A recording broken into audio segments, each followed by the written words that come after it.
Hello everyone, good evening to all of you. Welcome to my YouTube channel math point. Math point में आपका हार्दिक अभिनंदन वंदन और स्वागत करता हूं। आज जो है हम लोग क्लास 10 के चैप्टर नंबर 9 जो हाइट एंड डिस्टेंस है उसका क्वेश्चन नंबर 6 के बारे में पढ़ेंगे। देखते हैं इसको क्वेश्चन को क्या रहा है, पढ़ते हैं इसको। कह रहा है कि ए 1.2 metre tall spot of the balloon moving with the wind in the horizontal line at of the height 88.2 metre from the ground। कह रहे ए नाम की एक लड़की है जिसका हाइट दिया है 1.2 मीटर है। देखिए यहाँ पे माना ए नाम की एक लड़की है जिसका हाइट कितना है 1.2 मीटर इसका हाइट माना गया है। ठीक है, उसके बाद क्या कर रहा है कि वो स्पोर्ट्स में एक बैलून को क्या करती है, जाते हुए देखती है। मूविंग मतलब जा रहा है with the wind of the horizontal, जो वह एक हॉरिजॉन्टल रो में क्या कर रहा है, जा रहा है। एक सीधे लाइन में एक गुब्बारा क्या कर रहा है, जा रहा है। Line at the height of, और गुब्बारे का हाइट जो है धरती से, यानी कि धरती से गुब्बारे का हाइट कितना दिया है, तो 88.2 मीटर दिया है। धरती से जो यह गुब्बारा है इसका हाइट कितना दिया है, 88.2 मीटर दिया है। इसके बाद से पढ़ते हैं, ध्यान दीजिएगा। The angle of inversion of the balloon from I of the girl at any instant of the 60 degree. कह रहा है कि जब पहले स्थिति में गुब्बारे को अपने नेत्र से लड़की देखती है तो उसमें उसका जो इन्वेंशन एंगल है वो कितना डिग्री का बनता है, तो 60 डिग्री का बनता है। देखिए यहाँ से देखिए बैलून को, तो कितना डिग्री का एंगल बनाया गया है, 60 डिग्री का एंगल बनाया गया है। ठीक है, उसके बाद क्या कह रहा है कि of the same time angle of invention reduce to 30 minute. कह रहा है उस कुछ समय बाद जो है वही देखती है तो वही गुब्बारा उसको कुछ दूरी पे गया हुआ दिखाई देता है, तथा वो जब नेत्र से देखती है तो उसको 30 डिग्री का एंगल बना हुआ दिखाई देता है। देखिए 30 डिग्री यहाँ पे है तो 30 डिग्री का एंगल बना है। अब कुछ पहले था तो क्या था, वो 60 डिग्री का एंगल था। वो हॉरिजॉन्टल लाइन में क्या कर रहा है, गुब्बारा एक जगह से दूसरे स्थान पर गया है, यानी कि एक स्ट्रेट लाइन में गया है।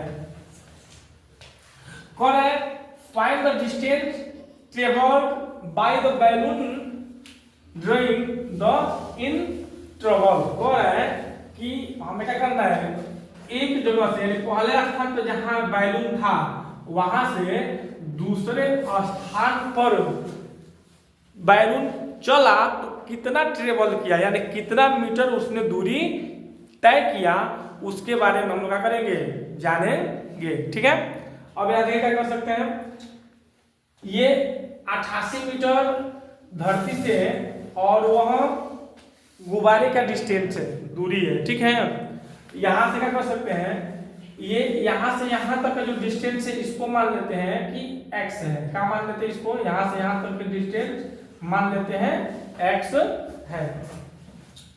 और देखा जाए तो यहां से यहां तक का डिस्टेंस मान लेते हैं y है। समझ रहे हैं, पूरा डिस्टेंस कितना मान लिया गया, जहां बच्ची खड़ी है वहां से लड़की खड़ी है वहां से लेकर के और आखिरी गुब्बारा है उसके जो फुट है वहां तक का डिस्टेंस मान लिया गया कि x है। ठीक है, और पहले स्थिति में जहां गुब्बारा था वहां से और जहां लड़की खड़ी है वहां तक का डिस्टेंस मान लिया गया y है। अब यहाँ पर देखा जाए तो हमें यहाँ से यहीं तक तो गुब्बारा गया है तो हम इसको मान लेते हैं क्या है, z है।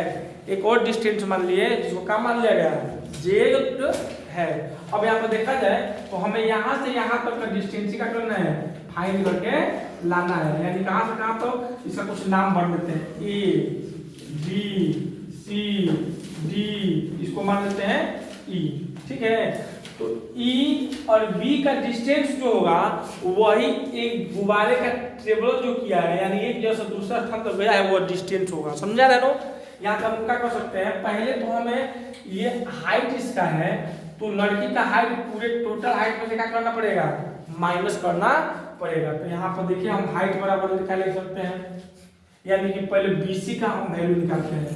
तो BC बराबर क्या हो जाएगा, तो 88 मीटर, 88.2 मीटर और माइनस का 1.2 मीटर लड़की का हाइट है पहले से। तो यहाँ पे BC जो हाइट हो गया वो क्या हो जाएगा जी, 1.2 है।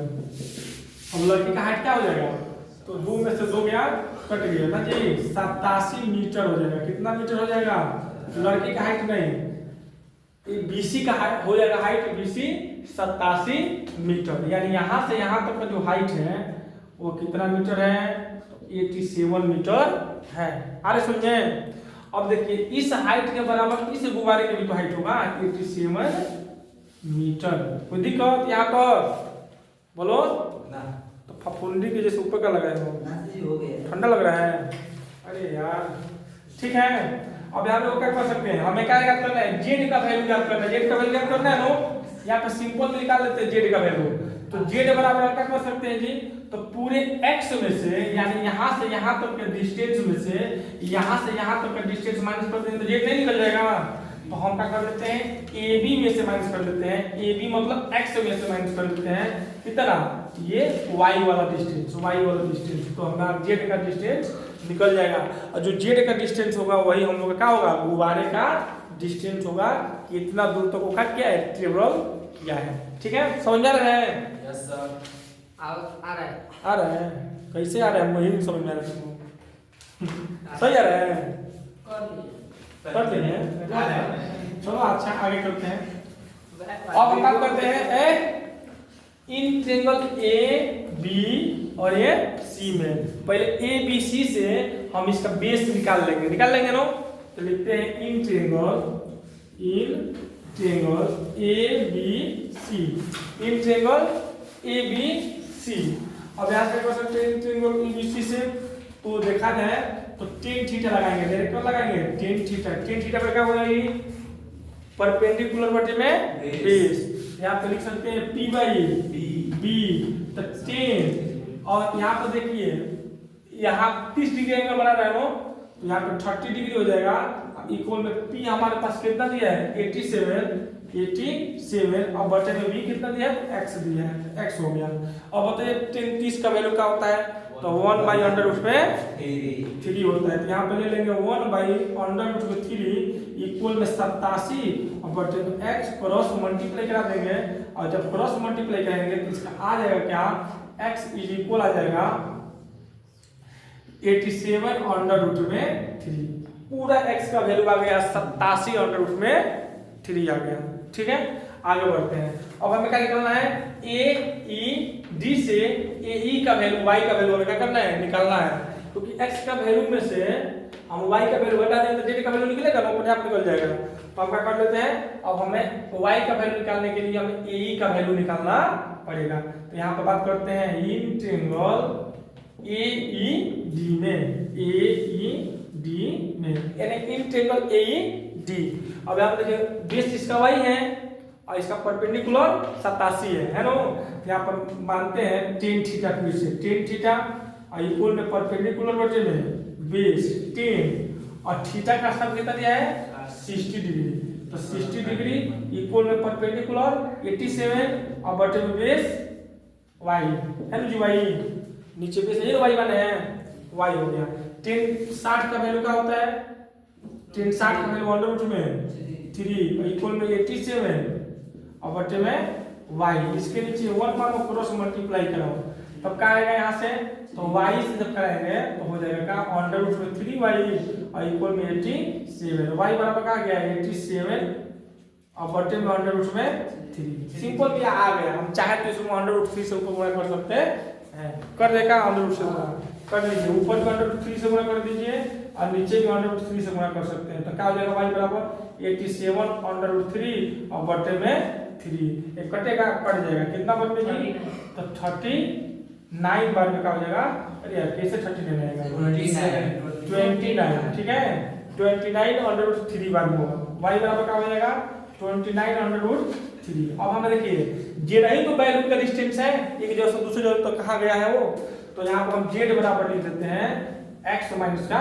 y। तो जेड बराबर क्या हो जाएगा, x हमारे पास क्या दिया है, कहाँ गया भाई, है ये x है, क्या दिया है 87√3, और y का वैल्यू क्या दिया है, तो 29√3। तो जेड बराबर क्या गया जी, 17 में से 9 गया, 9 8 17 8, हाँ जी, और यहाँ बचा 7 में से 2 गया 8, 58√3। तो जेड का जो वैल्यू आएगा वो आ जाएगा 58√3, यानी जो ये गुब्बारा है अपन एक जगह से दूसरे जगह हॉरिजॉन्टल लाइन में 58√3 मीटर का करेगा, आगे की ओर जाएगा।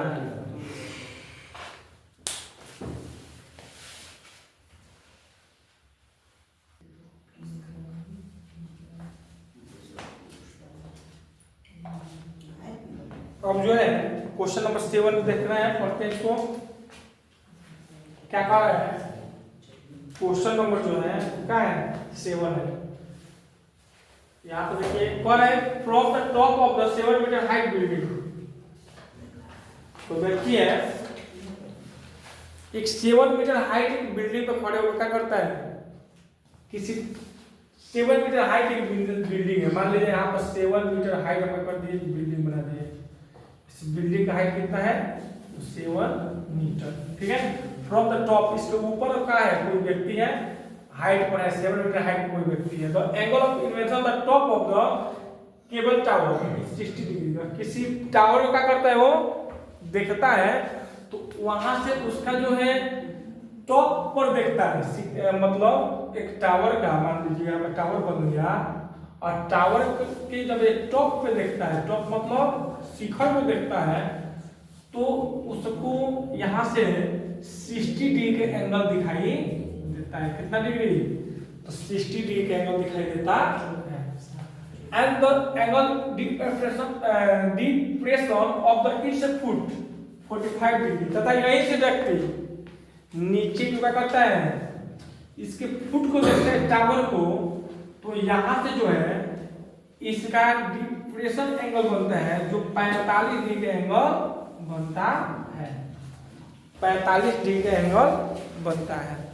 तब क्या कर रहा है, determine the height of tower, तो कह रहा है कि इस टावर का हाइट क्या करना है, हमें बताना है, इस टावर का हाइट होगा तो होगा क्या, ठीक है।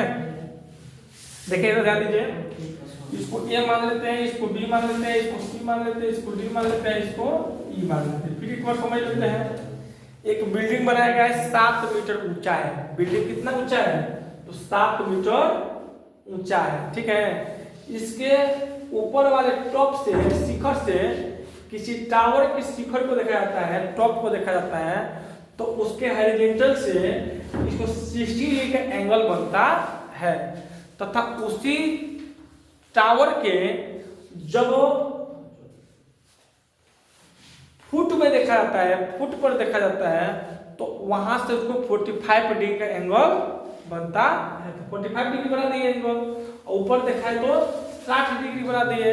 तो कह रहे कि बताइए तो क्या कि ये पूरा जो टावर है उसका हाइट होगा तो होगा क्या। तो यहाँ पर देखा जाए भाई 7 है, ये भी 7 मीटर हो जाएगा, हो जाएगा जी 7 मीटर, यानी टावर जो बिल्डिंग का ऊंचाई 7 मीटर है, तो टावर बिल्डिंग की ऊंचाई के बराबर टावर का उतना तो ऊंचाई हो सकता है जितना उससे मिलता होगा हॉरिजॉन्टल में, तो 7 मीटर का हो जाएगा वहां पर, यहाँ से यहाँ तक की दूरी हो जाएगा। यहाँ पर देखिए इसको जो x निकाल रहे हैं, x को निकालते हैं, ये x इसके बराबर हो जाएगा, x के बराबर हो जाएगा ना, नीचे वाले x जो AB है वो CD के बराबर है, और जो AC है वो BD के बराबर है, क्योंकि यह क्या है स्क्वायर के रूप में है। तो यहाँ पर देखा जाए तो हम यहाँ से क्या निकाल सकते हैं, x निकाल सकते हैं, तो ये निकल जाएगा ना। अब यहाँ से x निकल जाएगा तो टेस्ट चलाएगा कि ये दूरी हम कर लेंगे, निकाल लेंगे। जब ये दूरी निकाल देंगे तो पूरा टावर का जो हाइट होगा, हम 7 इस दूरी को जोड़ देंगे तो टावर का हाइट नहीं निकल जाएगा ना।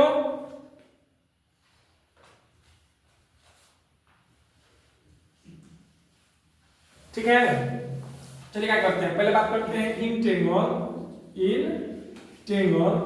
ए बी सी में तो क्या हो जाएगा जी टेन थीटा इक्वल में परपेंडिकुलर बटे में बेस, परपेंडिकुलर बटे में क्या होता है बेस। अब यहाँ पर देखो 10 और यहाँ से हम लोग 45 डिग्री का वैल्यू रखेंगे, क्यों? क्योंकि हम ए बी सी से देखेंगे तो इसका 45 डिग्री का वैल्यू दिखा रहा है, तो यहाँ पे 10 45 मान लेंगे और इक्वल बनेगा पी बाई डी। पी हमारे पास क्या है 7 है नो 7, और बी क्या है बी है भाई x है, क्यों नहीं कुछ है, बी का मान लेंगे x मान लेंगे। 10 45 का वैल्यू क्या होता है 1 बटे में x, इसके नीचे क्रॉस मल्टीप्लाई x का जो वैल्यू आया वो क्या आ गया तो 7 आ गया, यानी x है वो क्या आ गया जी 7 आ गया। ठीक है, तो ये 7 है, ये भी क्या हो जाएगा 7 हो जाएगा। हमने क्या बताया था स्क्वायर है, तो स्क्वायर नहीं हो गया, सब 7 मीटर का आ गया। अब हम बात करते हैं क्या इन ट्रायंगल CDE में यहाँ पर मिलाते हैं टेन थीटा बराबर क्या हो जाएगा जी परपेंडिकुलर बटे में बेस, यानी कि हम मान लेते हैं P बटे में B 10 और थीटा का स्थान क्या दिया है बोलो 60 डिग्री दिया है, चलिए बोलते रहो अच्छा लगे हमको। P का दिया है x और B का दिया है 7, 60 का वैल्यू √3 इक्वल x बटे में 7 हो गया। इसके नीचे क्रॉस x बराबर क्या हो जाएगा 7 में 3 हो जाएगा, कोई दिक्कत? अब यहाँ पे देखिए इसका वैल्यू है 7 और इसका वैल्यू है क्या 7, तो हम इसका वैल्यू 7 √3 आ गया 7 और हमारे पास ये 7 है, हमें क्या याद करना है टावर की ऊंचाई, तो लिख सकते हैं हाइट ऑफ टावर। ठीक है, हाइट ऑफ टावर तो क्या हो जाएगा जी BC हाइट ऑफ टावर है, BC है BE है, क्या है B, अरे यार BE है, B जो है हाइट ऑफ टावर है, यानी टावर का हाइट क्या है B है, तो B बराबर क्या लिख सकते हैं BD और प्लस DE यहाँ पे देखिए BE बराबर क्या लिख सकते हैं, तो BD का दिया है जी, तो BD दिया है 7 और DE का दिया है तो 7 √3, दोनों में से क्या मिल रहा है कॉमन, तो 7 मिल रहा है, तो BE बराबर हो जाएगा 7 बटे ब्रैकेट में 1 प्लस √3, यानी कि जो BE मतलब पूरे टावर का जो हाइट है वो क्या हो जाएगा 7 हो जाएगा और ब्रैकेट में 1 प्लस √3। नोट करिए इसको।